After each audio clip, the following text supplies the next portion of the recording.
அரசியல் கண்ணோட்டம் கிடையாது, சமூக நீதி கண்ணோட்டம் தான், மாநில உரிமைகள் கண்ணோட்டம் தான். ஆகவேதான் ஒன்றுபடுவோம் வென்று காட்டுவோம், இதுதான் ஒன்றுபடுவோம் வென்று காட்டுவோம்.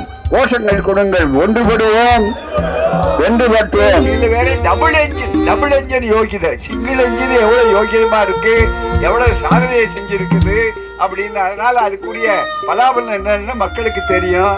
அதை நன்றாக நினைத்து பார்க்க வேண்டும். ஆகவே தான் அந்த அடிப்படையில நினைக்கும் போது இந்த கல்வி உரிமை மட்டுமல்ல, கல்வி இந்த அரசியல் சட்டப்படி மிக முக்கியமாக வற்புறுத்தப்பட்டபடி முதல்ல அடிப்படை உரிமையில இல்லை, பிறகு அடிப்படை உரிமைக்கு ஆக்கப்பட்டது. மறந்து விடாதீர்கள், நீங்கள் யாரும் மறுக்க முடியாத கல்வி. ஆனா அதையெல்லாம் தூக்கி எறிந்து விட்டார்கள்.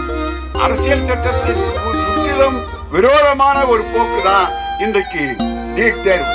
இன்னொரு பெரிய ஆபத்து நடுவிலே வந்திருக்கிறது. என்ன அந்த ஆபத்து என்று சொன்னால் மிக முக்கியமான நீங்கள் கவனிக்க வேண்டும். அதாவது பல்கலைக்கழகங்கள் மிக முக்கியமான நடத்தி கொண்டிருக்கிற பல்கலைக்கழகங்கள் தான் அவர்களுடைய வாய்ப்பு.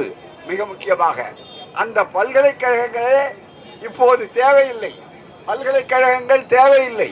அதற்கு பதிலாக எங்கள் மத்தியிலே தான் வாங்க வாங்க வாங்க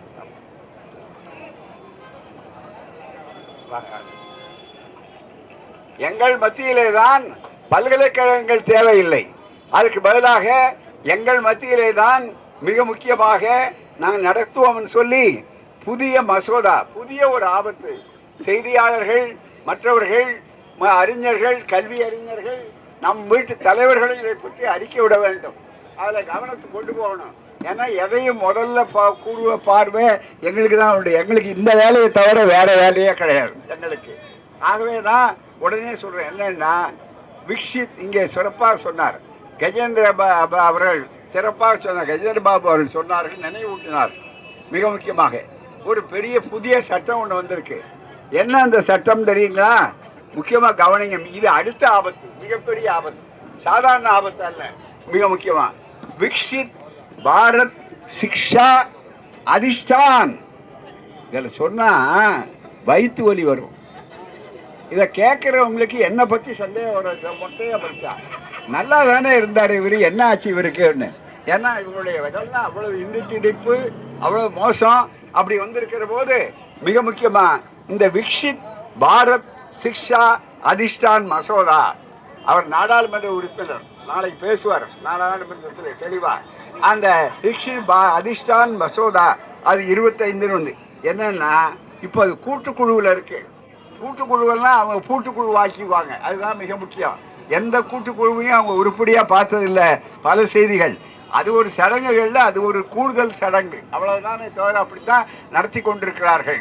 ஏன்னா பந்தியில் பரிமாறுறவன் நம்மளாக இருந்தால் எந்த மூலையில் இருந்தால் என்ன அப்படின்னு ஒரு பழமொழி இருக்கு. அது மாதிரி அவர்கள் ஆளை போட்டு வச்சு அது ஒன்றுமில்லாத ஆக்குவார். அதில் என்னன்னா முற்றாக இந்த நாடாளுமன்ற குழுவில் இருக்கிறது யூஜிசி பல்கலைக்கழக மானிய குழு இருக்கு பாருங்க. அந்த மானிய குழுவில் அண்மையில் ஒரு சொன்னாங்க, இந்த மாதிரி ஒடுக்கப்பட்டவர்கள் வந்த உடனே அதில் போய் அதில் குறிப்பாக தாழ்த்தப்பட்ட சமுதாயம் எஸ்சி சமுதாயம் சேர்ந்தவர்கள்லாம் வந்தபோது இந்த ஐஐடி மாதிரி இருக்கக்கூடிய இடத்துல அனுமதிக்க மாட்டேங்கிறான். எவ்வளவுக்கு எவ்வளோ அவங்கள மனசு சோர்வு அடைய முடியுமோ அவ்வளவு செஞ்சு தற்கொலைகள் வருது. எனவே அவளுக்கெல்லாம் வந்தனோடனே அதை எதிர்த்து வெளிப்படையாகவே வடநாட்டில் உயர் ஜாதிக்காரர்கள் கிளர்ச்சி செய்தார்கள் என்பதை யாரும் மறந்துவிடக்கூடாது. அதனுடைய தாக்கம் தான் இது. யூஜிசியை கலைக்கணும், அதுதான் மிக முக்கியம். அவர்களுக்கு பயன்படுகிற போது காந்தி மகாத்மா, அவளுக்கு பயன்படாத போது காந்தி கோட்சேவிடம் ஒப்படைக்கப்பட வேண்டியவர். இதுதான் அவருடைய தத்துவம், இதுதான் பார்ப்பனியம், இதுதான் ஆரியம். இதை சொல்றதுக்கு எங்களை விட்டால் நாடு இல்லை. அதுதான் ரொம்ப வருத்தத்தோடு சொல்றோம், பெருமையோடு அல்ல. அதுதான் மிக முக்கியம். ஆனால் தமிழ்நாடு அதுக்கு விதிவிலக்கு. அதுக்கு தான் இந்த அணி மிக முக்கியமா. அரசியல் ஒரு பக்கத்தில் இருக்கட்டும், அதை விட மிக முக்கியமானது இது என்று சொல்லக்கூடிய இந்த வகையில் இருக்கிறது. ஆகவே இதை நன்றாக புரிந்து கொள்ள வேண்டும். அடுத்தது தோழர் நம்முடைய சகோதரர் எழுச்சி தமிழர் அவர்கள். ஆக அவர்கள் இன்றைக்கு அடுத்து வந்தார். சில நேரங்களில் எங்களுக்குள்ள இந்த பேரஃபெர்னேலியா புரோட்டோகால்லாம் கிடையாது. இவர் பேசிட்ட பிற்பாடு தான் அவர் பேசணும். அவர் தாமதமாக வந்தார். அவர் காரணம் இருக்கும், அதுக்கு பல காரணங்கள் இருக்கும். தாமதமாக வந்தாராங்கிறது முக்கியம் அல்ல, வந்தாராங்கிறது தான் முக்கியம். அதுதான். ஏன்னா எல்லாரும் இவங்கெல்லாம் அதுக்காக காத்துக்கிட்டு இருந்தாங்க, இந்த செய்திகளுக்காக தான். உடனே அந்த செய்தி எந்த செய்திக்காக காத்துட்டு இருந்தாங்க போட்டு. இப்போ அவர் தான் எப்பவுமே செய்தி தலைப்பாக இருக்கிறார் அதிகமாக இருக்கு. அதுதான் மிக முக்கியமாக. அப்படிப்பட்ட ஒரு சூழ்நிலையில் இன்றைக்கு தெளிவாக உங்களுக்கு சொல்ல வேண்டுமானா நண்பர்களே, 2 விஷயம். என்கிட்ட ஒருத்தர் இளைஞர் கேட்டார். அவர் கொஞ்சம் நகைச்சுவை உணர்வு உள்ளவர். சார், நீங்கள் நீட் தேர்வெல்லாம் பற்றி ஏதோ பேசுகிறீங்களாமே. நான் ரொம்ப நாளைக்கு முன்னாலே என்கிட்ட கொஞ்ச நாளைக்கு முன்னால் வந்தார் புதுசாக பட்டதாரி ஒருத்தர். நான் தொழில் தொடங்கணுங்க, இப்போ நிறைய உதவி பண்ணுறாங்கன்னு சொன்னாங்க. தொழில் தொடங்கணுங்க, என்ன தொழில் செஞ்சால் லாபகரமாக இருக்கும் அப்படின்னு கேட்டார். உடனே சொன்னார், அந்த தயங்காமல், நீட் தேர்வு தொழில் செய்யலாம் நீங்கள், அதுதான் மிக முக்கியம். அதுதான் இப்போ லாபகரமான தொழில். ஏன்னு கேட்டால் அங்கே பாருங்கள், ராஜஸ்தானை பாருங்கள், மற்ற இடம் பாருங்கள். முதலே வேண்டாம், மற்றதுக்காவது முதல் வேண்டும், இதுக்கு முதலே வேண்டாம். புரோக்கர்கள் தான் வேணுமே தவிர வேற ஒன்றும் இல்லை. அது மட்டுமல்ல, சில நேரங்களில் மற்றவர்களை தேடணும். இப்போ அது இல்லை, என்டிஏன்னு சொல்லி நேஷ்னல் டெஸ்டிங் ஏஜென்சி என்று சொல்லக்கூடிய தேர்வாணைய முகவர் அந்த குழு இருக்கு. அதனுடைய யோகிதை என்னங்கிறது பார்க்க வேண்டுமானா இன்னைக்கு அவர்கள் தான் சிபிஐ கைது பண்ணியிருக்கு, மற்றது கைது பண்ணியிருக்கு. எந்த ஆண்டாவது அது குறையில்லாமல் ஒரு ஆண்டு, இதுவரை 10 ஆண்டு வந்திருக்கிறது. நீட் தேர்வை பற்றி வாதாடுகிறவர்கள் யாராக இருந்தாலும் அவர்களுக்கு சவால் விட்டு சொல்லுகிறோம், நாம் ஒரு ஆண்டாவது எந்த குறைபாடும் இல்லாமல் இந்த நீட் தேர்வு நடந்தது என்று விரலை மடக்க முடியுமா? யாரும் விட முடியாது. ஒவ்வொரு தடவையும் 10 தடவை 8 தடவை எது வேண்டாம், எல்லாமே பார்த்தீங்கன்னா கடைசியாக அந்த நடத்துகிறவங்களே மிக முக்கியமாக இருக்கிறார்கள். மிக முக்கியமாக இதுக்கு தீர்வு ஒரே அடியோடு ஒழிக்கணும். நீட் தேர்வை மட்டுமல்ல, மனு தர்ம மனப்பான்மைக்கே இடமில்லை என்று ஆக்க வேண்டும் நாட்டில். அது மட்டுமல்ல, இப்போ உமா அவர்கள் கூட சொன்னாங்க, இது தமிழ்நாட்டுக்கு விதி. இப்போ அந்த கட்டமெல்லாம் தாண்டி போச்சு, அது ஆரம்பம். மிக முக்கியமாக இப்போ இந்தியா முழுக்க ஒழிச்சாகணும். ஏன்னா நம்ம விட அவங்க தான் அதிக பாதிக்கப்பட்டிருக்கிறாங்க. மிக முக்கியமாக இந்த உணர்வு நாம் தொடங்கிய போது தமிழ்நாட்டில் மட்டும்தான் தொடங்கப்பட்டது. அதே மாதிரி மண்டல் கமிஷன் கூட தமிழ்நாட்டில் மட்டும்தான் தொடங்கப்பட்டது. எது தமிழ்நாட்டிலே தொடங்கப்படுகிறதோ அது ஒருபோதும் தோல்வி அடையாது, வெற்றி பெற்றே தீரும். அது விஞ்ஞானம், அது ஆசை அல்ல, மிகப்பெரிய அளவுக்கு விஞ்ஞானம். அப்படிப்பட்ட நியாயம் அதில் இருக்கிறது. அந்த வகையில் நண்பர்களே, நீங்கள் இதை தெளிவாக சொல்லிக்கொள்ள வேண்டுமானால் இந்த வாய்ப்பை நன்றாக புரிந்து கொள்ள வேண்டும். ஊழல் ஒழிப்பு, ஊழல்னாங்க, இதை விட பெரிய ஊழல், நீட்டை விட பெரிய ஊழல். ஊழலுக்கே ஒரு அற்புதமான இலக்கணம் என்னன்னா நீட் தான். அதுதான். ஆகவே அதை நீங்கள் நீட் தேர்வை ஒழிக்காமல் ஊழலற்ற அரசு என்று சொல்லுகிறீர்கள். வடநாட்டை சாதாரணம், அதுவும் இந்தி பேசக்கூடிய மாநிலங்கள் மிக முக்கியம். மத்திய பிரதேசம் வியாபம் ஊழல் என்று சொல்லக்கூடிய அளவிற்கு, அதுக்கு முன்னாலே தனி ஊழல். அதே மாதிரி உத்தரப்பிரதேசத்திலே ஊழல். உத்தரப்பிரதேசத்தில் ஒரு சட்டமே வச்சுருக்காங்க. தமிழ்நாட்டிலெல்லாம் அப்படி ஒரு சட்டம் கிடையாது. என்ன சட்டம்னா, பீகாரில் உத்தரப்பிரதேசத்தில் காப்பி அடிப்பதை எதிர்ப்பு அவர்களுக்கு போவதற்கு ஒரு சட்டம் கொண்டு வர அளவுக்கு காப்பி அடிக்கிறான்னா இங்கே என்னைக்காவது அதனுடைய பெருமையா? இதில் வேறு டபுள் என்ஜின் யோகிதை. சிங்கிள் என்ஜின் எவ்வளோ யோகியமாக இருக்குது, எவ்வளோ சாதனையை செஞ்சுருக்குது அப்படின்னு. அதனால் அதுக்குரிய பலாபலம் என்னன்னு மக்களுக்கு தெரியும். அந்த நன்றாக நினைத்து பார்க்க வேண்டும். ஆகவே நான் அந்த அடிப்படையில் நினைக்கும் போது இந்த கல்வி உரிமை மட்டுமல்ல, கல்வி இந்த அரசியல் சட்டப்படி மிக முக்கியமாக வற்புறுத்தப்பட்டபடி முதல்ல அடிப்படை உரிமையிலே இல்லை, பிறகு அடிப்படை உரிமைக்கு ஆக்கப்பட்டது. மறந்து விடாதீர்கள். நீங்கள் யாரும் மறுக்க முடியாது கல்வி. ஆனால் அதையெல்லாம் தூக்கி எறிந்து விட்டார்கள். அரசியல் சட்டத்தின் முற்றிலும் விரோதமான ஒரு போக்கு தான் இன்றைக்கு நீட் தேர்வு.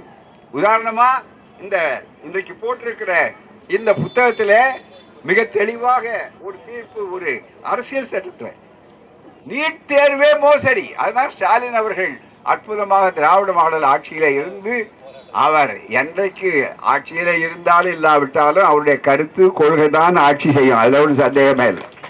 அண்ணா சொன்னது மாதிரி. ஆகவே அப்படிப்பட்ட ஒரு சூழ்நிலை அவர் சொன்னார், நீட் தேர்வில் ஊழல் இல்லை, நீட் தேர்வே ஊழல் தான். நீட் தேர்வே சட்டவிரோதம் தான். ஏன்னு கேட்டால் அரசியல் சட்டத்தில் எந்த இடத்தில் நீட் தேர்வுக்கு இடம் இருக்கிறது? தயவுசெய்து நீங்கள் நன்றாக நினைத்து பார்க்க வேண்டும். ஏனென்றால் அதைத்தான் தெளிவாக இதில் சொல்லியிருக்கிறோம். நான் அரசியல் சட்ட விளக்கம் இந்த புத்தகத்தில் ஒரு கட்டுரை இருக்கு. சட்ட நிபுணர்கள் சொல்லியிருக்காங்க, பல்கலைக்கழகத்தை நடத்துவதற்கு, பல்கலைக்கழகத்தை துவக்குவதற்கு இந்திய அரசியல் சட்டப்படி மாநில அரசுகளை தவிர வேறு யாருக்கும் உரிமை கிடையாது. அதுதான் அரசியல் சட்டம். அதுதான் தீர்ப்பு. அண்மையில் வந்திருக்கிற உச்ச நீதிமன்ற தீர்ப்பு. இவர்கள் அரசியல் சட்டத்தையும் மதிக்கல, உச்ச நீதிமன்றத்தினுடைய தீர்ப்பு இதையும் மதிக்கல. இப்படிப்பட்ட ஒரு சூழ்நிலைகள் இருக்கிறது. ஆகவேதான் மாநில உரிமை பறிக்கப்பட்டிருக்கிறது. அரசியல் சட்டம் இவர்கள் பிரமாணம் எடுத்த அரசியல் சட்டத்துக்கு விரோதமாக இருக்கிறது. ஊழல் உச்சக்கட்டத்துக்கு போயிருக்கிறது. தகுதி திறமை என்பது அவர்கள் பேசி வந்தது இல்லை என்பதை மிக முக்கியமாக வந்துவிட்டது. அது எல்லா துறைகளிலும் படம் எடுத்து ஆடுகிறது. அதாவது எந்த படிப்பும் நாம் படிக்கக்கூடாது, எல்லா படிப்பும் அவங்களுக்கு தான் அப்படின்னு சொல்லக்கூடிய பழைய மனு தர்மத்தை உருவாக்க வேண்டும் என்று சொல்லக்கூடிய நிலையில இருக்கிற காரணத்தால் தான் மிக முக்கியமாக இந்த வாய்ப்புகள் இருக்கின்றன. எனவே புரிந்து கொள்ளணும். இறுதியாக ஒன்று சொல்லுகிறேன், நேரம் அதிகமாக விட்டது, அவர் அடுத்து பேசணும். என்னன்னு கேட்டால் மிக முக்கியமான ஒரு செய்தி. இதுக்கு இந்த ஊழல் வந்த உடனே பொதுவாக ஜனநாயகத்தை மதிக்கிறோம்னு சொல்லக்கூடிய எந்த கட்சியாக இருந்தாலும் ராஜினாமா செய்வார்கள், பொறுப்பேற்பார்கள். ஆனால் மோடி அரசில் இதுவரையில் யாராவது பொறுப்பேற்றிருக்கிறார்களா? ஒரு ஆள் தனியாக போயிருக்கிறார்களா? இந்த கல்வி அமைச்சர் எல்லாவற்றுக்கும் சட்டம் கொண்டு வருவேன் சட்டம் கொண்டு வருவேன்னு உலகிறார் ஒருத்தர். தமிழர்களையெல்லாம் கொச்சைப்படுத்தி பேசிய ஒரு தர்மேந்திர பிரதான் என்று சொல்லக்கூடிய ஒருவர், அவர் ஏதாவது விலகி இருக்க வேண்டாமா? விலகலைங்கிறது மட்டுமல்ல, நரி வளமும் போக வேண்டாம் இடமும் போக வேண்டாம், மேலே விழுந்து பிடுங்காது இருந்தா போதும்னு பழமொழி சொல்ற மாதிரி இப்போ இன்னொன்று சொல்லியிருக்காரு. என்னன்னா, ஆஹா உடனே ரத்து செய்யணும் நீட் தேர்வுக்கு. என்ன ஒரு மனிதன், அதுக்கு நம்ம எதிர்பார்க்குறோம். உண்மையாகவே எதிர்பார்த்தா கூட எதோ அதனுடைய வெற்றியை கிடைக்கலன்னு பல முறை ஆதாரம் வந்ததுன்னா ரத்து செய்வார்கள். மிகப்பெரிய அளவு தமிழ்நாடு குலக்கல்வி திட்டத்தையே ரத்து செய்த வரலாறு படைத்த மண். இந்த மண்ணிலிருந்து இந்த குரல் வருகிறது. அதை எண்ணி பார்க்க வேண்டும், சிந்திக்க வேண்டும். அவர் பதில் சொல்றார். என்ன தீர்ப்பில் சொல்வாருன்னா, அவர் நேராக மோடி எதுக்கும் சொல்ல மாட்டார், வாய் திறக்க மாட்டார் பிரதமர். அதுக்கு பதிலாக இப்போ என்ன பதில் சொன்னார் தெரியுங்களா? அடுத்து வர்ற ஆண்டிலிருந்து நீட் தேர்வு ஒழிக்கப்படணும்னா உங்களுக்கு அறிவு நாணயம் இருக்கு அல்லது ஆளுமை நாணயம் இருக்கிறதுன்னு அர்த்தம். அதை விட்டுவிட்டு முழுக்க முழுக்க என்ன சொல்றாருன்னா, ஆன்லைன் மூலம் தேர்வு நடத்துவோம். ஏயா இதா ஆங்கிலத்தில் ஒரு பழமொழி உண்டு, remedy is ஒர்ஸ் than the disease என்று சொல்லக்கூடாது. அதாவது அந்த சிகிச்சை இருக்க அது மருந்து கொடுக்கறத விட மோசமானது. அப்படிப்பட்டது. மருந்தாவது கொஞ்சம் நாள் கழித்து ஆளை சாகடிக்கும், இந்த சிகிச்சை இருக்க அப்பவே சாகடிக்கும். அதுதான் மிக முக்கியம். அவ்வளோ மோசமான அந்த ஆன்லைனை யார் கொடுப்பான்? ஆன்லைனில் எப்படி ஆன்லைன்னா பெருசாக வந்துடுமா? இப்போ ஆன்லைனில் மற்றதெல்லாம் வருத, அதுக்கு ஆன்லைனில் யார் கேள்வி கேட்பான்? கேள்வி தானே ஆன்லைனில் வரப்போகுது. தயவுசெய்து பதில் சொல்லுங்கள். ஊடகங்கள் நண்பர்கள் இருக்கார்கள், இந்த கேள்வியை தலைவர்கள் எழுப்பணும், பாராளுமன்றத்தில் எழுப்பணும். ஆன்லைன் வெறுமனே வரும். ஆன்லைனில் கேள்வி கேட்குறவர் தானே செட் பண்ணுவார், கொஸ்டின் பேப்பர் தானே செட் பண்ணி தானே கொடுப்பாரு. இப்போ பிரச்சனையே கொஸ்டின் பேப்பரை செட் பண்ணுறவர் தான் அரெஸ்ட் பண்ணியிருக்கான். அதுவும் 1 வருஷம் 2 வருஷம் இல்லை. சிபிஐ புனேவிலிருந்து நேற்று வந்திருக்கிற செய்தியை உங்களுக்கு சொல்லுகிறேன்.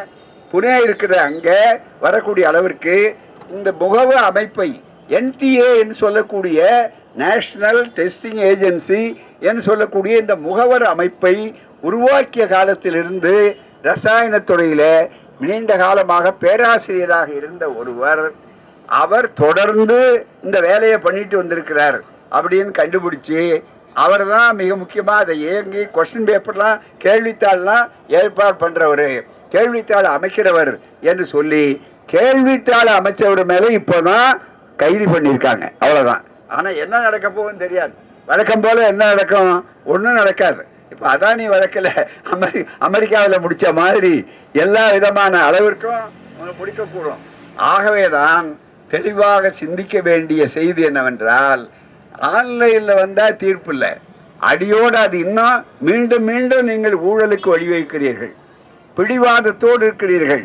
உங்கள் பிடிவாதத்தை ஒரு நோரும் நாடு சகிக்காது, சகிக்க விடமாட்டோம். இந்தியா முழுவதும் இப்போது அந்த குரல் வந்து விட்டது. இந்தியா முழுவதும் இந்தி மாநிலங்களிலேயே இப்ப ராஜஸ்தானில் நடந்த ஊழல்கள் எந்த மாநிலத்தில் தேர்வு வந்த போது ஊழல் இல்லை. ஆகவேதான் முதல்ல தமிழ்நாடு உணர்ந்தது, ரெண்டாவது கர்நாடகா உணர்ந்தது, மூணாவது மிக முக்கியமாக கேரளாவில் தெரிஞ்சது, ஆந்திராவில் தெலுங்கானாவில் தெரிந்து விட்டது. இந்த தென்னாடு தாண்டி இப்போ எங்கே போயிருக்குன்னு சொன்னால் முழுக்க முழுக்க வடபுறத்தில் இந்தியா ஆளுகின்ற மாநிலங்களிலேயே இது வந்திருக்கிறது. ஆகவேதான் இந்தியா முழுவதற்கும் இதனுடைய பலாபலன் வர வேண்டும்.